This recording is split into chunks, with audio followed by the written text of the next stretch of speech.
بسم اللہ الرحمن الرحیم السلام علیکم ورحمۃ اللہ وبرکاتہ۔ امید ہے آپ سب خیریت سے ہوں گے۔ اللہ تعالیٰ آپ سب کو بہت سی برکتیں عطا فرمائے۔ آج کی ویڈیو کا ٹاپک اس پوائنٹ آف ویو سے ہے کہ خواب کے اندر طوطا دیکھنا، طوطا پکڑنا، طوطے کا اڑنا، اس کی کیا تعبیرات ہیں۔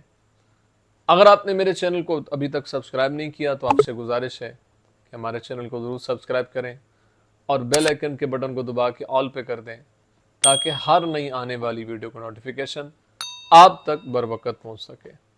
اگر انسان خواب کے اندر یہ دیکھتا ہے کہ طوطا جو ہے وہ اس کے ہاتھ سے اڑ گیا ہے تو اس بات کی طرف اشارہ ہے کہ اس کا بیٹا سفر کو جائے گا، اور اگر دیکھے کہ طوطا اس کے ساتھ باتیں کرتا ہے تو اس بات کی طرف اشارہ ہے کہ ایسی بات یا کام کرے گا خواب دیکھنے والا جس سے لوگ تعجب کریں گے۔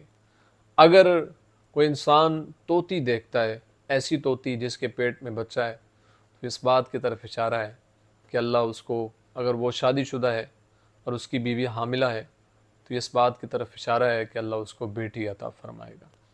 اگر انسان خواب کے اندر یہ دیکھتا ہے کہ اس نے مادہ طوطے کو مارا ہے تو اس بات کی طرف اشارہ ہے کہ کنواری عورت کے ساتھ شادی کرے گا۔ امید ہے آپ کو ویڈیو پسند آئی ہوگی۔ اپنی دعا میں یاد رکھیے گا۔ زندگی رہی تو انشاءاللہ نیکسٹ ویڈیو میں آپ سے پھر ملاقات ہوگی۔ السلام علیکم ورحمۃ اللہ وبرکاتہ۔